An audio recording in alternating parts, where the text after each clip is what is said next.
In 2023, Marvel Legends released more items than any prior year in the line's 21-year history. Let's take a look at everything.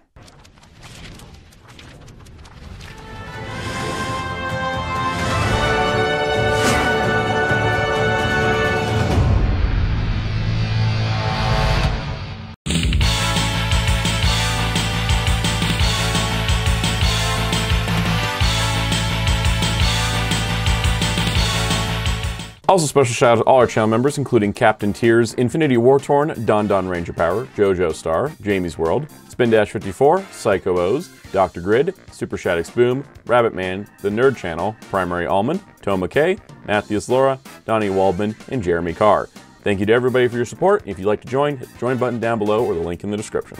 Hello, this is Soundout here, and welcome to my 2023 Marvel Legends Rundown video. You may be noticing we're doing this closer to the end of January, not just because of production schedules, try not to burn out on these things, but also because there were so many releases, it's kind of a daunting task to cover them all. Because I've been tracking Marvel Legends year by year since 2017, and by far 2023 had the most releases. And yeah, if you want to see a breakdown, I have a playlist of all the Marvel rundowns and all the other rundowns for the other lines, going year by year, since 2017 for Marvel at least. And of course I do other toy lines in a similar format. It's kind of cool to look back at an entire year's worth of toys, but I gotta say that out of all the videos that I do for the rundown, Marvel is the most daunting because of the sheer number of product. I'm always worried about missing something, and also trying to squeeze it all in a nice, concise video. Which is why this intro is going to be kept short, because there was a lot of releases this year. So the way I work this out is that we will only be covering retail released and fan channel released items that were at 3 retailers before December 31st, 2023. So things like the Void Wave didn't quite make the cut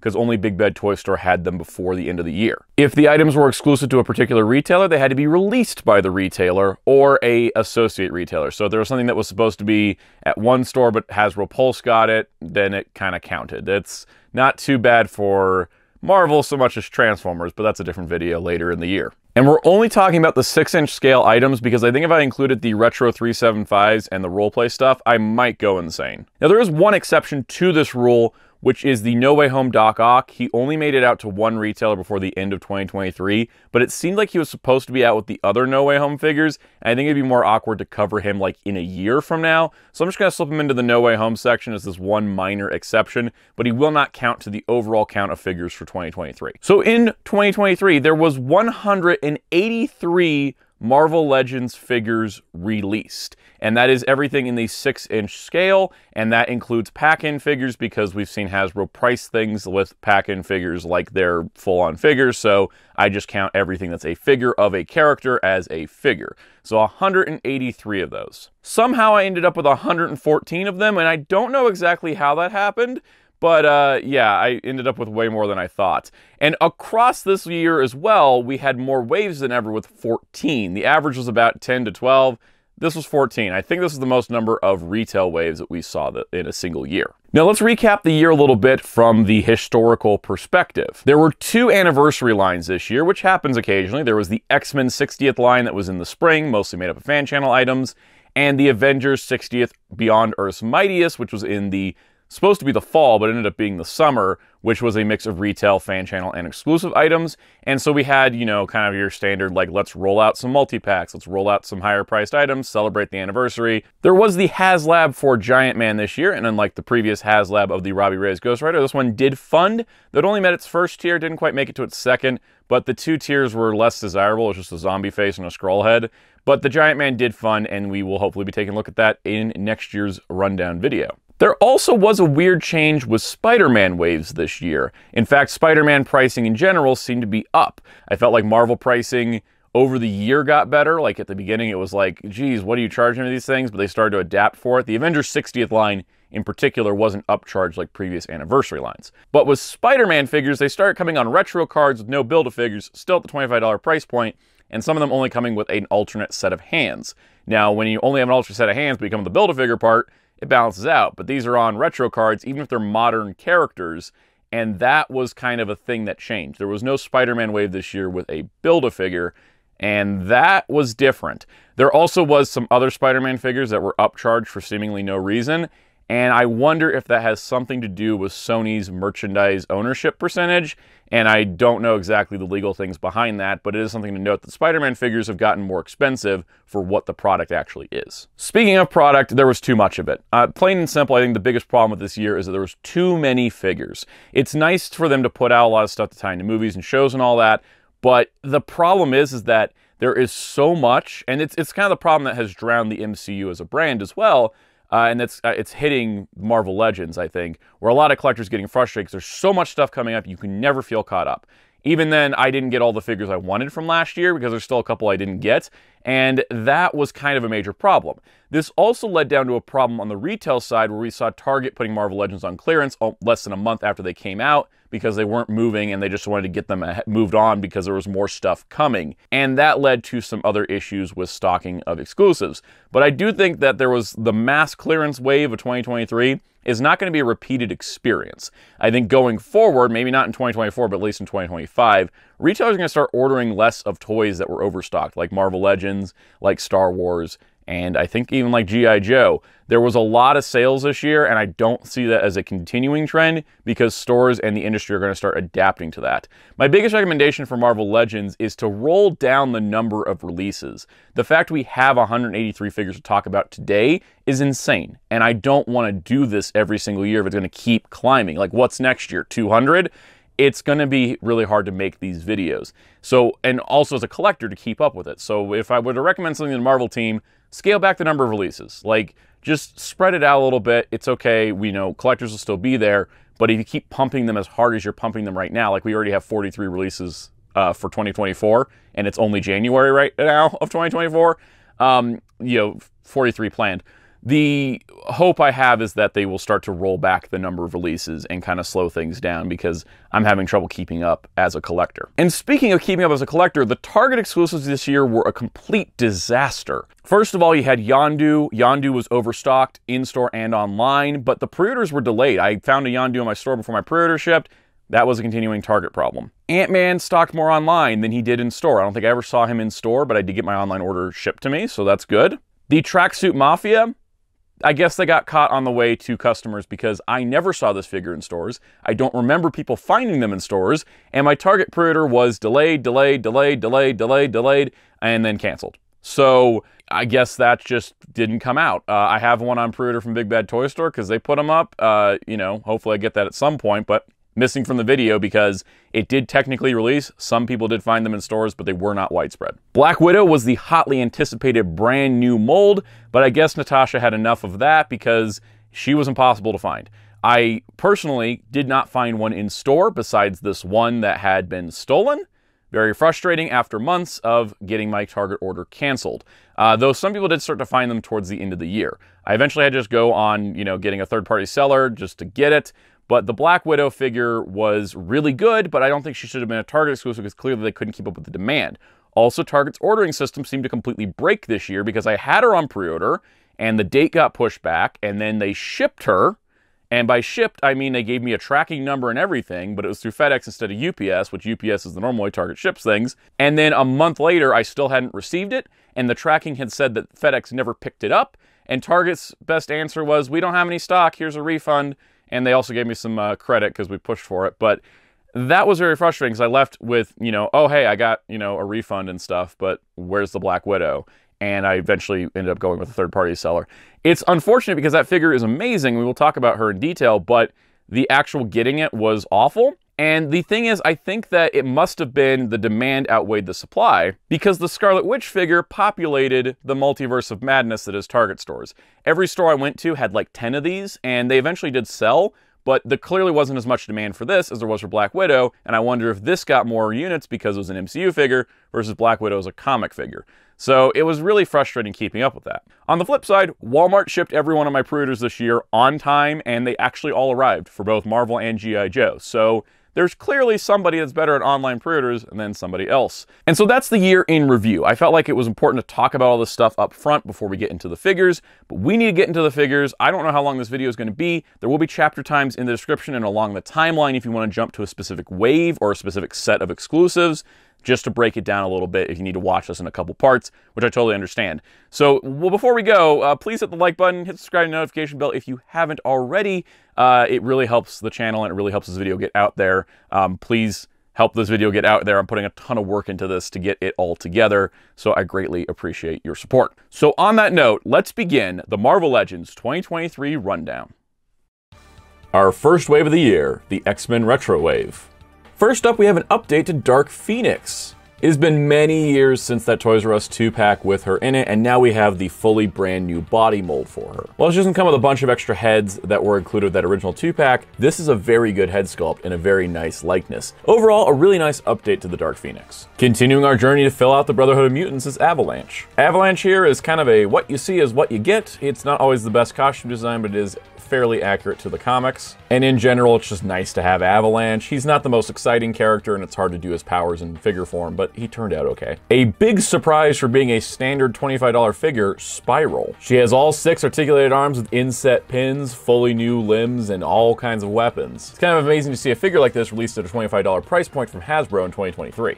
Multiple Man is a more classic design, and as you can see, he's pretty much kind of plain Sunfire body mold figure with a new head. In fact, 2 new heads. I like when Multiple Man has multiple expressions, so if you have multiple on the shelf, they don't all look the same. Now, I ultimately passed on Longshock because I felt like he wasn't that different from the Mojo World pack, but if you didn't get that release, you do have a second chance at Longshot. Rounding out the wave is Wolverine in his yellow and blue suit. This is mostly a new figure, surprisingly, on Wolverine here, but it's a nice update with inset pins. Plus, 2 different facial expressions, which is nice to see. It's about the same haircut, but you do get a neutral and a snarling. Tying in, of course, to Guardians of the Galaxy Volume 3 is the Cosmo Build-A-Figure wave. First up, we have Star-Lord. I love Star-Lord's design from Volume 3 as it harkens back to the original comics look, especially when you put him side by side with the Star-Lord figure we have, which is currently our only comic Star-Lord of the main universe, and it looks really similar, and I love that callback. The Chris Pratt head sculpt is pretty good, and the only bummer is that he comes with the blasters that were from the prison sequence, but not his actual blasters he used for most of the movie. Next up, we have Drax. Drax is about a 50-50 old mold, new mold thing, but he looks pretty good. Skin tone and expression-wise, I think this is the best-looking Drax we've gotten for the MCU. Next up, we have Mantis, finally free of Build-A-Figureville. On a brand new body mold head-to-toe with a reused head and hands, she looks really, really good. They've really improved the likeness from the Volume 2 version of Mantis, and I like to see that we got improvements on what is the Guardians' currently last ride. Next up, we have a brand new Rocket Raccoon. Definitely my favorite Rocket Raccoon look to date, though I do think the giant gun is kind of hard for him to hold. He is a very nice figure. And despite his small size, he's very articulated, and I like seeing these not just like a little static figure. He looks really, really good. Next up, we have Nebula. This Nebula is on the same mold as Mantis, but she's quite good with multiple weapons, including the sword, plus 2 different variations of the gun. And I think this is actually probably the best Nebula face we've gotten on a Marvel Legends so far, which is nice to see. Now for brand new characters, we have Adam Warlock. Brand new figure head to toe, and honestly a pretty good, solid figure. He does look a little thin, mostly because Will Poulter really bulked up for this, but the likeness is pretty solid to the actor, and I do dig the costume design, even if it's very MCU-y. It's got a nice look to it, and it's nice to see Adam Warlock kicking around again. And the last figure of the main wave is Kraglin, rounding out the characters. I'm surprised we hadn't gotten Kraglin before, but this was a smart reuse of parts from Yondu, especially now that you can use the Yaka arrow. And outside the lack of a proper beard, which is probably due to concept art stuff, he looks pretty solid. It's a good Kraglin, even if it doesn't fit Volume 3 exactly. The Build-A-Figure for the wave is Good Dog Cosmo. A controversial choice to be sure, but it's nice to get a figure of Cosmo, even if it's at the Build-A-Figure pricing. And personally speaking, I think it's such a great figure I don't mind, but I was always somebody that was going to be buying the whole Guardians team anyways. There was a companion deluxe figure in the form of Groot. This Groot isn't 100% accurate to the animation model as it was finalized, since that was a VFX thing, but it's a pretty good looking figure overall. I do really like the head sculpt, and I do like the color scheme here, the darker browns compared to the lighter browns in the movie.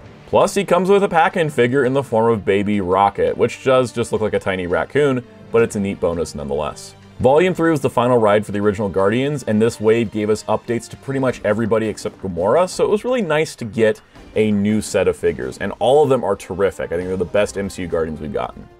Next up, we have the Spider-Man Across the Spider-Verse wave, which were all on retro cards. Of course, we got to start with Miles Morales Spider-Man himself. A very nice figure. It's actually pretty well balanced considering he is so lanky, and I think the texture's cool. Plus, including an unmasked head is great. I like having that option on Spider characters in particular. Next up, the Gwen Stacy Spider-Woman. This is Gwen's update design, which I think looks really good, and just like with Miles, she can balance despite the thin design. I do think the hood is kind of floating a little too hard on the head, but I do like the unmasked head in particular for Gwen in displays and posing. Miguel O'Hara's Spider-Man 2099 is up next. A very cool figure head to toe. Despite the Batman Animated Series proportions, he can pose all right, though stability isn't his strong suit, and I'm sad that there's no unmasked Miguel head to put on the figure. Next we have the Jessica Drew Spider-Woman. Love this design. The whole redesign for her is fantastic, taking elements of all the different Jessica Drew Spider-Woman costumes. And overall as a figure, she does have a bit of stability because her hair is one solid hunk of plastic, but overall a pretty decent figure. Hobie Brown's Spider-Man, also known as Spider-Punk, is next. Gosh, what a great figure. Brand new mold head to toe, thin design but still stable, and an insanely detailed figure all the way down to the silver studs in the jacket and the Friendly Neighborhood Spider-Man logo on his back. Not to mention the detail work done in the guitar, in addition to having all the abstract, different size shapes that Spider-Punk is known for in the film. An absolutely amazing figure. And we finally get a villain in the form of the Spot. Of course, being technically the main villain of the film, Spot here is presented pretty good. He's very expressive for a guy with no face. I do really like posing this guy. Just the hand options really bring alive the character and personality. Also, he comes with a couple spots with Miles' head and hand sticking out of him with a little stand, which I think is neat. There also was a Peter B. Parker Spider-Man figure, but it's kind of based on Into the Spider-Verse with the sweatpants look. I skipped it. I want the bathrobe with his daughter. It just has to be. And there was a companion deluxe figure in the form of Cyborg Spider-Woman, which I probably would have gotten if she wasn't almost completely cut out of the movie and they cut all of her lines. Our next Avengers comic wave is the Puff Adder Build-A-Figure.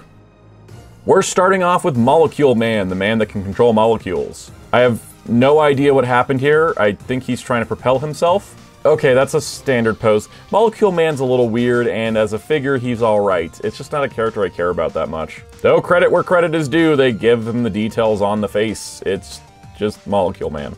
Next up, we got long-awaited Captain America villain, Baron von Strucker. This is the more modern version, though the head makes him look ancient. Like, look at that thing. That guy is old. Though they did put the monocle in as a separate clear lens, which is kind of neat. Yelena Belova here is the comic version, which was really cool to see. While coming with a ton of accessories, she's unfortunately on an older body mold with single-jointed elbows, pinned knees, that sort of thing. Head sculpt is nice, though it would have been nice to see her on the same body as the Natasha we'll look at in the Target exclusives. A highly anticipated figure for me was Wonder Man. Yes, I like Safari Jacket Wonder Man. It's because I'm a West Coast Avengers fan. I think the head sculpt captures his personality quite well. And yeah, it's kind of a weird effect, but I appreciate the attempt at putting thrusters on the rocket belt. Next up, we have Ghost Rider villain Orb. The Orb here was very pivotal in a lot of storylines in the modern era. And unfortunately, this figure's on the Bucky Cat body, but his head sculpt is a great likeness. It's great to see more Ghost Rider villains because that's something we don't have very many of. Here we have Ultimate Captain America. This being based on the 1610 Ultimate Captain America, it's a pretty good figure with mostly new parts all over. I particularly like the shield as it's larger and has no holes on it like the 20th anniversary cap. Though I'm not a big fan of the growling angry head, I definitely don't want to put that on the shelf. We had a prerequisite Captain America, here's a prerequisite Iron Man, the Extremis armor. This is one I wanted because I really do like the look of this armor design, and it fits a modern style. Maybe because I was getting into Marvel collecting at the time this armor was new and I had a 4-inch figure of it, but it was really nice to see an update to this design. The Build-A-Figure is Puff Adder from the Serpent Society. This sort of happened by accident. Molecule Man was the one figure I needed to finish it, so why not? And he's a pretty standard Build-A-Figure body with a new head, so nothing too exciting, but he fills out Serpent Society if you're collecting that. Our next X-Men wave is the Ch'ad Build-A-Figure. First up, we have Astonishing X-Men Cyclops. I love this design, the blue and gold working together really well on a modern flair. The head itself has a removable beam effect, but no actual additional beam, which is kind of weird, but it's neat. We got Astonishing Emma Frost to go with Cyclops, and the only hindrance on this figure is the design with the cape holding her shoulders in, but that's how it is in the comic. Other than that, she looks good, she's got the balance, and it works out pretty well. Next, we have another Shi'ar character in the form of Fang. Fang is pretty much the Vulcan body with some extra additionals to it. Makes him look really nice. While this is kind of your typical original Shi'ar Fang and not like Daken or Wolverine, it's still a good look to have. Monet St. Croix is our next character. While I would have preferred the modern look, the Generation X look is iconic, and hopefully this mold will be used for other Gen X characters. They did a really great job with the head sculpt here, and I think overall she looks good. Maybe we'll see a Penance version down the line. Next up, we have Cyclops' father, who's been in comics since 1977, Corsair. Corsair's on the Vulcan body, which is appropriate since Vulcan is also related to him, and he looks really good. A classic swashbuckler look with a pistol and a sword, just excellent stuff. Kid Omega is here in a design most weren't expecting. This is definitely the easier design of Quentin Quire to do in Marvel Legends, but it would be nice to see a more classic look later. This kid can be kind of annoying sometimes, but hey, it's a good figure and it represents a character that's more modern, which we don't get a lot in X-Men. Speaking of Generation X though, we have Chamber. Chamber didn't really follow the Gen X costume design, but he does wear all black leather. Unfortunately, he's using old suit body legs, which means he does have visible pins. Everybody else has inset pins except for these legs. I love the head sculpt with the explosion happening around his face, though I do wish he had an unpowered head as well. And the Build-A-Figure is Cha'ad, also from the Starjammers like Corsair. And he comes with his little buddy Kree. He's a really great figure, nice smart use of Abomination. The only downside is he doesn't have the right number of fingers and toes, but other than that, he looks pretty good. This wave came a little bit after the movie, but Ant-Man and the Wasp Quantumania's Cassie Lang Build-A-Figure wave was next. First up, we have a brand new Ant-Man, this one based on the Quantumania design. I feel like I'm a little MCU Ant-Man out at this point. Same goes for Wasp. I think this looks a little bit better than the Ant-Man and Wasp version, but she still only has single jointed elbows, so is she really that much better? Kang the Conqueror here, being a Kang variant that is the classic Conqueror design, looks fine enough, I just don't have interest in Kang anymore. Ultron here was kind of ridiculous. This is essentially a worse version of the figure from the Ursa Major wave that wasn't that long ago, and really kind of is taking up a slot here that could have gone to another Ant-Man character. Hey, at least Egghead is a classic villain. Well done here if you care about Egghead. I do not. Crossfire is a character I feel like I should like, but ultimately kind of don't. No, marksman type, but he is a nice addition to the lineup. I did pick up Future Ant-Man though, because I really liked Al Ewing's Ant-Man miniseries. This is mostly just the Sunfire body with a brand new head, but it looks good and it matches the look from the comic. I love the design, I love the overall idea of him, and that's why I had to pick him up, even though I skipped the rest of the wave. And then the Build-A-Figure for wave is Cassie Lang from Quantumania. Unfortunately, not a regular size Cassie was made. Maybe that'll happen in the future if she ever shows up again, and it's only the giant sized one, but it did look like a nice figure overall. Next up, we have a mixed theme of the Marvels movie and Avengers for a totally awesome Hulk Build-A-Figure. First up, we have Captain Marvel and her look from the Marvels. I like this costume design. It's like a casual version of Carol, and I think it looks really good overall. The head sculpt has a good likeness, and I like the alternate hand options, and having double jointed elbows means she can properly do her classic pose. Next up, we have Photon. Monica Rambeau's first MCU figure turned out pretty good. I like the costume, I like the design. The head sculpt's really good, and I wish she had like a transparent hand or something, or some kind of energy effect to show off her powers. Next we have Miss Marvel.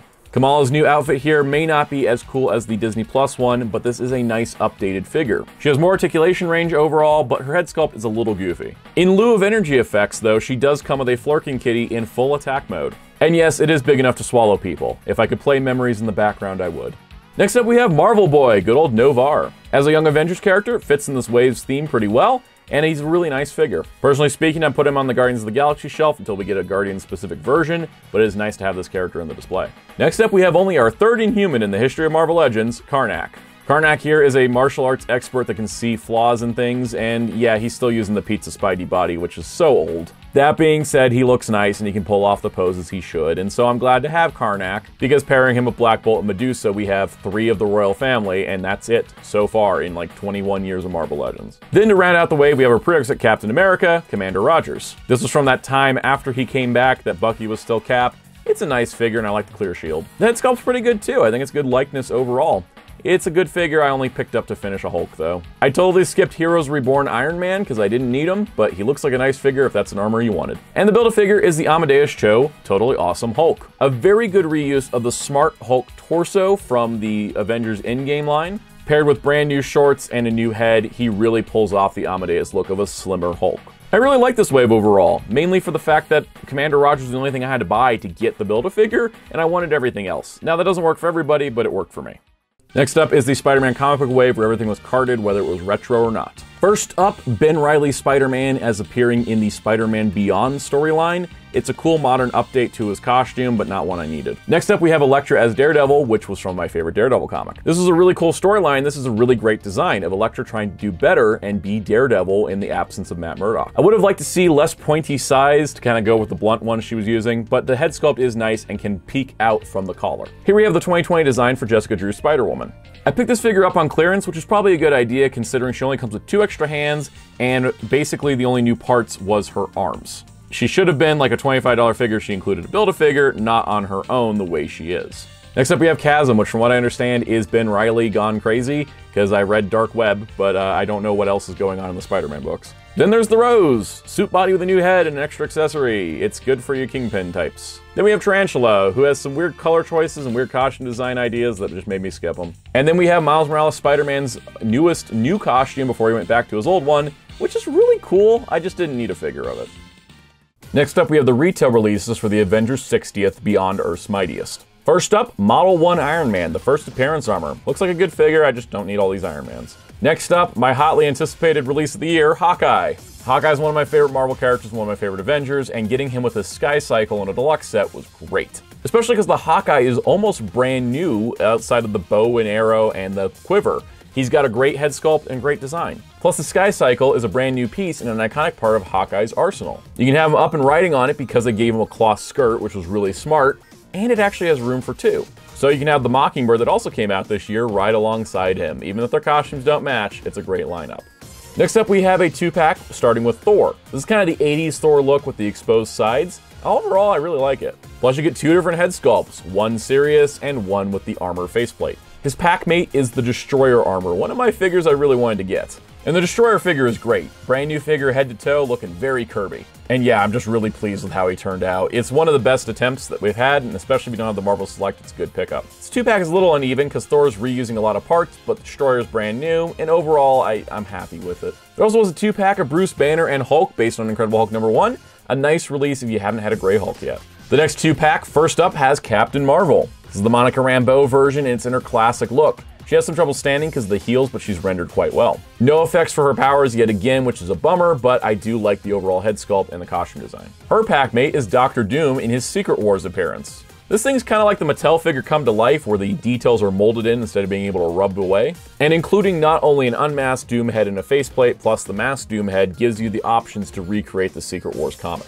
This is a great 2-pack. Also because I'm a big fan of Monica Rambeau and Dr. Doom, so it works for me, may not work for others. Next up, we have a Skrull 2-pack starting with Super Skrull. This is not the Super Skrull that absorbed the Fantastic Four's powers, but the one that absorbed the Illuminati's powers. And they've done a good job here, though the regular arms almost feel useless because I'm always going to have them with the powers on. His pack mate is the Skrull Queen. Yes, this is a Secret Invasion based pack, and Skrull Queen here is sadly not a brand new update for Jessica Drew's Spider-Woman. Because of course she comes with the Skrull head, but because she was impersonating Jessica Drew prior to this, she does come with the Jessica Drew head. And unfortunately it's the same exact figure from like a long time ago, so I kind of wish they would have taken the chance to update this.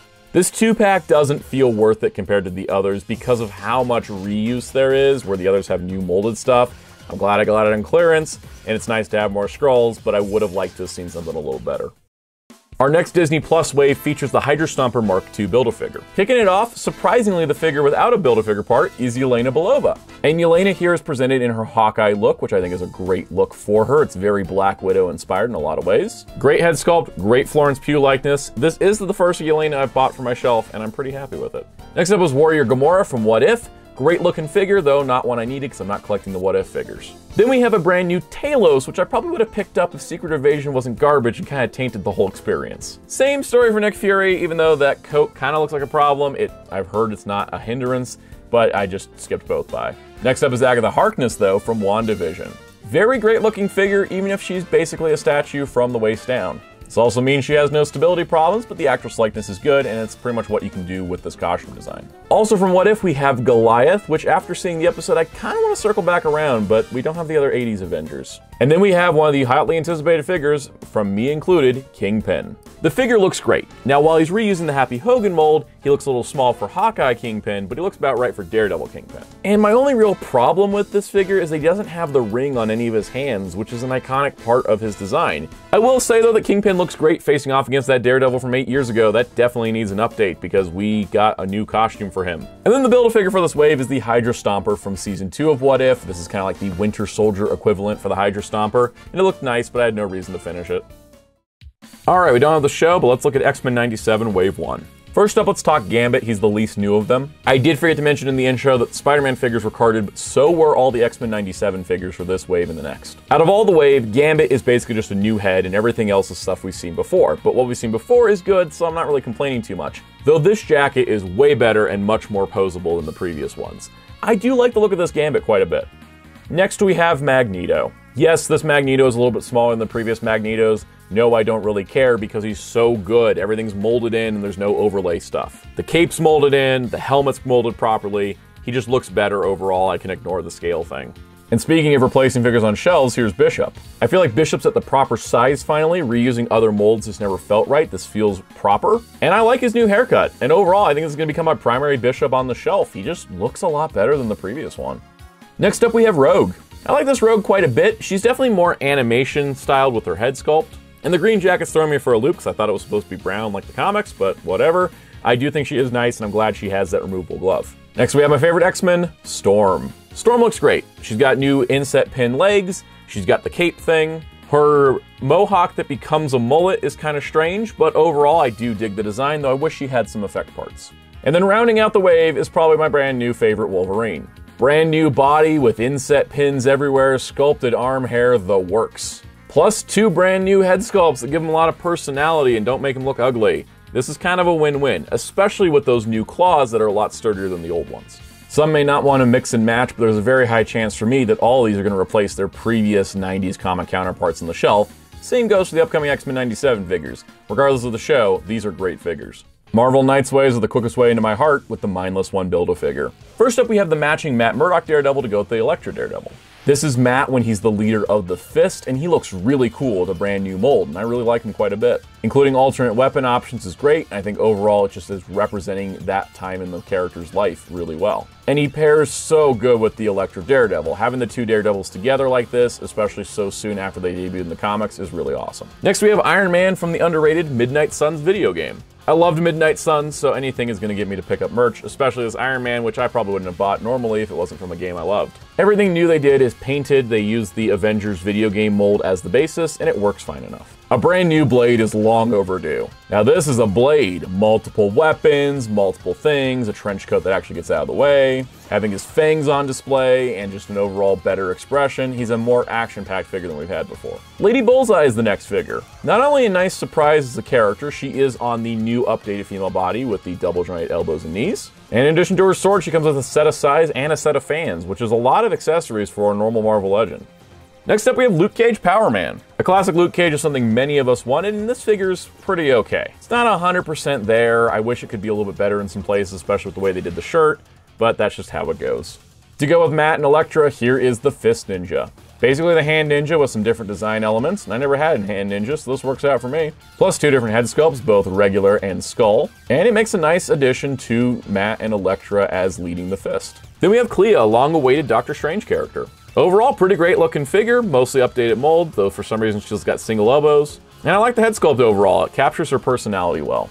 And the Build-A-Figure for the wave is the Mindless One. Yes, it could be technically an army builder, but for me, I just need one Mindless One on my shelf. Overall, I think the figure's great. Head to toe, paintwork is excellent, and just an awesome figure. This for me is one of the best waves of the year because everybody comes with a ton of accessories and Build-A-Figure parts. It's like the first time I felt the $25 price really felt worth it.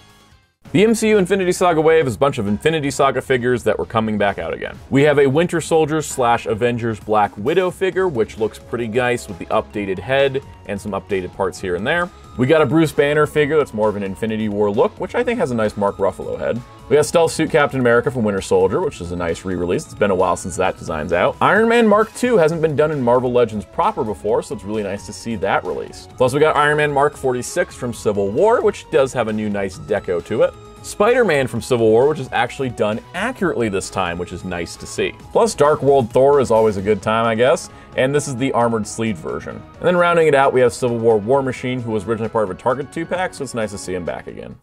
Okay, so we're going to break formatting for Spider-Man No Way Home and include everything in one section. Starting off with the Hasbro Pulse 3-pack, here's the Friendly Neighborhood Spider-Man. So a brand new sculpt here because this is the Tobey Maguire Spider-Man suit, looking really sharp, and the included webline and extra hands give him a lot of posing options, but he doesn't come with an unmasked head. The next figure in the 3-pack is the Amazing Spider-Man. Once again, brand new sculpt, one of my favorite live-action Spider-Man suits of all time. A very good figure, lots of posing range, plus the included web line gives him a lot of options. Though it does make me want a new Electro because that old one is rough. And then rounding out the 3-pack is the integrated suit Spider-Man upgrade. This is the Tom Holland Spider-Man, and it is a mostly reuse of a previously existing figure. He does come with a web line, which is nice. I like when Spider-Mans come with webs. And you can see with the old version on the left and the new version on the right, the paint's been updated. It's a little bit more accurate overall, but the gauntlets are still there, which aren't accurate to this version of the suit.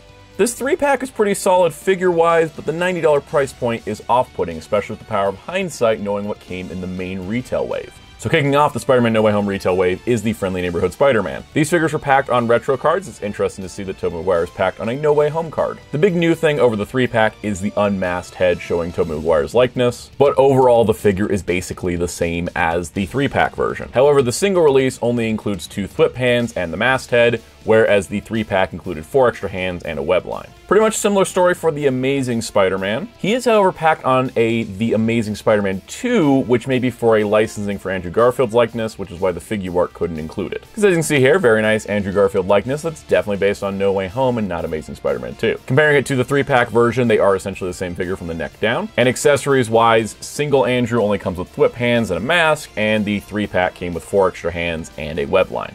Now for the Tom Holland Spider-Man, it's a completely new figure. Packed of course on a No Way Home card, this is the final suit he had in the last scene of the movie. What's interesting to note though is the packaging art does show the integrated suit Spider-Man, though he's only available in the 3-pack and not in the retail wave. This figure is fantastic. High level articulation, great posability. Not to mention really good detail with texture, painted web lines, and that raised detail all over. Looks really, really good. The unmasked head's pretty solid too. I think this is the first time they've really nailed Tom Holland's look. He is a little bit taller than the previous MCU Tom Holland Spider-Mans, which is kind of funny, like he finally got a growth spurt. Though I do wish he had a web line considering he's known as the final swing suit. Luckily, the unmasked head does fit on the integrated suit body, which means you can have a more accurate unmasked Spider-Man trio pairing. Also featured in the wave is MJ. This is a new version based on No Way Home. Looks pretty good. I'll pick her up at some point. There also was included a Matt Murdock figure, which is really nice to see. It's mostly just the standard suit body with a new head, and I will probably pick it up at some point because I'm a Daredevil fan. And then rounding out the retail wave was Sandman, who is a brand new sculpt, and it's nice to see Sandman get some love,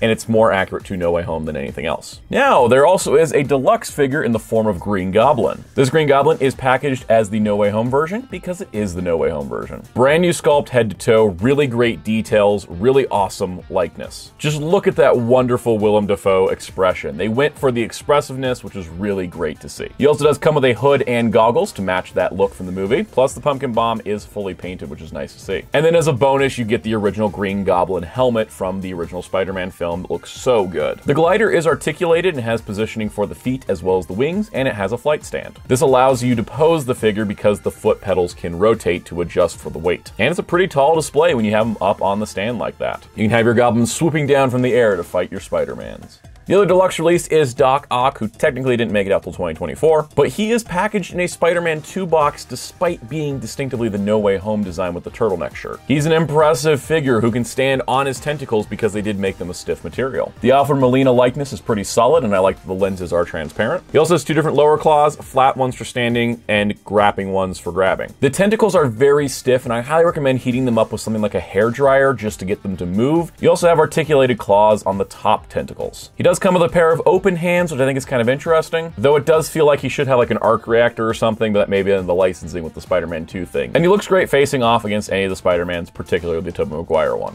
They may have charged us extra for Ock and Goblin, but they were definitely worth the price. Next up, we have our Amazon exclusives. Ronan the Accuser. I really wanted a new Ronan, or at least a re-release of the Build-A-Figure, and I'm glad they went with this design over that one that was the Build-A-Figure. Smart reuse of some of the parts of modern Colossus. I'm really happy with Ronan, and I don't need another one. The Avengers 60th 2-pack Amazon got starts with Black Knight, who is in his 90s jacket. And he's packed in with Cersei in her 90s jacket. Everybody got jacket in the 90s. The Avengers West Coast 5-pack starts off with Dr. Hank Pym.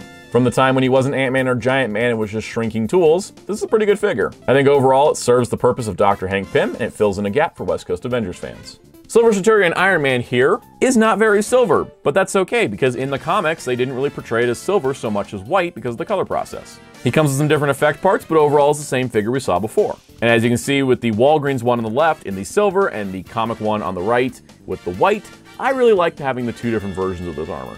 Also in this pack is the long-awaited Classic Mockingbird. This is the quote-unquote no pants design, but she looks pretty good outside of the sleeves being a little smaller, but that allows for her to have proper articulation without things getting interrupted. Here's a nice update to the Julia Carpenter Spider-Woman. And this version is on the double jointed elbows, double jointed knees, overall inset pin body. Plus, I really like this new head sculpt. It's got her hair a little bit fuller so it matches the more classic design. Here's a comparison of the Molten Man Wave Julia on the left, where she only had single elbows. I do miss that web effect, but overall the new one is better. Next up, we have an update to Tigra. This Tigra is a noticeably less orange, but overall the same great figure. I definitely like this new calm head and the way they put the hair this time. It allows her to pose better. And the original one is on the left there, which is more Flaming Hot Cheeto, whereas the new one is more regular Cheeto, and I think it looks a little bit better. For West Coast fans, this 5-pack is fantastic, adding into the collection in a lot of ways, and catching you up if you miss things like Iron Man. Then rounding out the Amazon exclusives was a re-release of Gladiator Hulk with some new heads. Honestly, looks like a good update, but it's not something I needed. Next up, the fan channel exclusives available at online retailers and specialty shops. The first figure is a Marvel vs. Capcom War Machine, just branded as War Machine. Yes, for those that may not be aware, in Marvel vs. Capcom, War Machine was a recolored Iron Man sprite. So while the actual art was his normal armor, the actual sprite was just Iron Man. And appropriately, this figure comes with the same effect parts as the Iron Man that was based on Marvel vs. Capcom, and he can use Iron Man's cannon if you just pretend he's not holding the handle because it doesn't come with a holding hand. And really, when you pay this War Machine with the Iron Man and then face him off against some Jada Street Fighters, it really does look like a Marvel vs. Capcom thing is going on. The next fan channel exclusive was a re-release of the Modern Moon Knight, a great figure from a few years ago that I do think was good to come out again. Kicking off the X-Men Villains 5-pack and the X-Men 60th is Strife. Strife is in dire need of a new figure considering his previous one was exclusive to Toys R Us in a wave that got canceled after release. So I was really glad to see him get the full brand new mold treatment, and he honestly looks really good. Next up is Pretty Boy as part of the Reavers. Also a surprisingly good figure. They went with a whole new mold here, which they had to, and he looks really good, and I like the gun effects. It overall makes for a really good figure of Pretty Boy, which is not something I thought I would have said. Now the rest of the pack's a little random, including Random. Not a character I'm super familiar with, not a character I super care about, but seems to be fine. I do think the paint detail for his tattoos is really well done, which is nice to see. Next is Zero. From what I understand, this is the Android version. He can walk through portals, so they gave him the Doctor Strange portal ring, but in yellow. And honestly, that's kind of the most exciting thing because the figure's not that interesting. Rounding out the pack is Vertigo, which I think is a character I actually know. Not one I would have asked for, but hey, at least she turned out pretty good. Though unmistakably that head is a repainted Sue Storm head from the modern Fantastic Four set. This 5-pack is weird. I mostly was in it for Strife and Pretty Boy. Vertigo is a nice bonus, and the other two I probably wouldn't have bought on their own.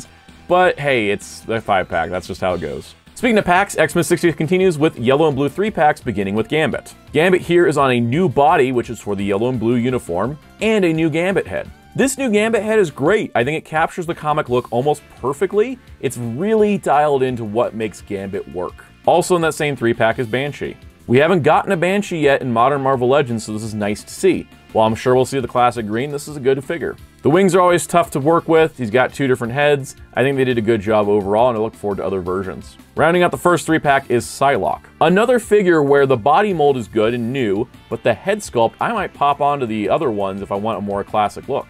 Because really, I think this is probably the best Psylocke face we've gotten yet, and she turned out pretty nice. Kicking off the next 3-pack is Storm. We get a short-haired Storm this time, and the yellow and blue outfit is using the same mold as Psylocke, but Storm does have the electrical hands, and I think the new head sculpt looks really good. Not sure if I'm going to swap it to another Storm, though. Next is Forge. This is a great update to Forge. He's got stronger limbs now, he's got sturdier things, he has new weaponry, and a better head sculpt. And really, that's what I kind of find these packs to be really good at, not just completing a specific set of the team, but also having new heads. Because to round out that 3-pack, we have Jubilee. And while Jubilee doesn't have a new sculpt head, I think it's better painted than the trenchcoat version. Plus, you get the regular and the bubblegum heads, so if you want to swap these over to the other one, you have options. Buying both 2-packs plus the single Wolverine from the Retro Wave gets you the X-Men 275 cover with the team all in their yellow and blue outfits. These look good together as a set, but like I said, I feel like I'm going to swap a lot of these heads over to other figures. Continuing the X-Men 60th is Blob. I did a whole short about how this Blob is better than the Build-A-Figure, but I really do like this Blob overall. I think he balances the overall design elements really good, and he's a really great figure. It's a shame he's not more well available. Also going at the 60th for X-Men is an Outback Rogue. While this is supposed to be Rogue from the Outback era, the design elements are a little bit more modern. This sort of reminds me of how you see Outback Rogue on variant covers for comics starring Rogue. Breaking away from X-Men, we have a Fantastic 4-pack starting with Franklin Richards. Franklin does have black hair here because at this point in time he was dyeing his hair black and it's normally blonde. and he's overall a good figure. Head sculpt's pretty good. He's got a similar body mold to Kid Omega, so he's got the inset pins. And he's packed with Valeria. And Valeria here is presented on an older mold, so she feels a little out of date next to Franklin. But they did a good job with her head sculpt capturing her personality. And then rounding out the pack is Turg. Turg is one of Mole Man's moloids, who's now a floating head in a jar, and they nailed it perfectly. I mean, look at that detail of accuracy. That is certainly a floating head in a jar. Putting these three kids together with the Fantastic Four we got from a few years ago, you can kind of get a nice little science lab scene going on with the accessories.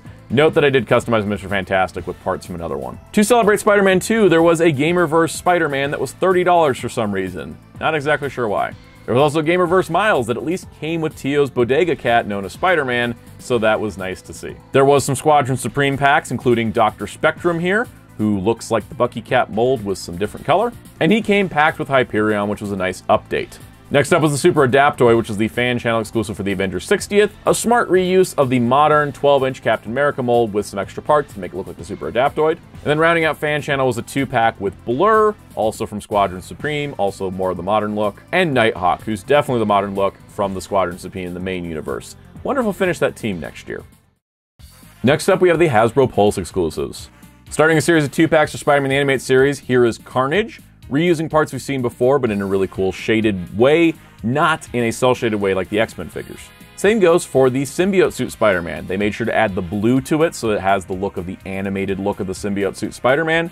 Did a good job. The next 2-pack starts off with Aunt May, smart reuse of the Peggy Carter figure from before, and a Doc Ock in his 90s armor with bendy tentacles, which is really nice to see, because that's a look many people wanted. The next 2-pack featured Green Goblin with a very deliciously evil head sculpt, and MJ, who has captured the 90s look well. To break up the Spider-Mans a bit, they threw out a 2-pack with Drax the Destroyer. This is your classic wrestler superhero Drax from before Annihilation and all that, and the Drax I knew from the Silver Surfer cartoon. He's large, he's impressive, he comes with 2 distinctive head sculpts, which is really, really nice to see. He's packed in with Moondragon, who's technically his daughter. She's one of my most hotly anticipated Marvel Legends. She's been on a wish list for years. Moondragon's a great addition here. Excellent job with the head sculpt, and even though she has single jointed elbows, she is primarily a psychic, even though she does have superhuman strength. This 2-pack's amazing. It's like $50, despite the fact that Drax is huge. They all come with full accessories, and they're both characters that I wanted, especially Moondragon. It's a really great set and one of my favorites of the year. Getting back to Spider-Man here, we have Peter Parker in his 90s blazer, which is so cool. And he's packed with Alistair Smythe's mutated form, something that was more unique to the Spider-Man cartoon.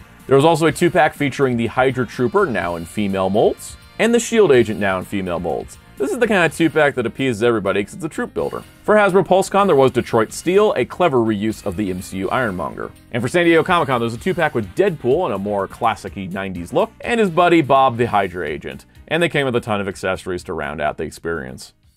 Now for this year's Marvel Unlimited Annual Plus bonus figure, it's Daredevil, which is appropriate considering how much Daredevil's happened in the last year. This is a semi-re-release of the Walgreens Yellow and Red Daredevil, now on a retro card, which is something new for Marvel Unlimited, and I really dig. Like, if Marvel Unlimited figures going forward come on retro cards instead of just being little bags inside the annual kit, that'd be really, really cool to see. I'm curious to see what Red Nova's going to be like. Let's talk about the Target exclusives. I already complained about availability, so we're just going to focus on the figures. First up, the tie-in with Guardians of the Galaxy, Yondu.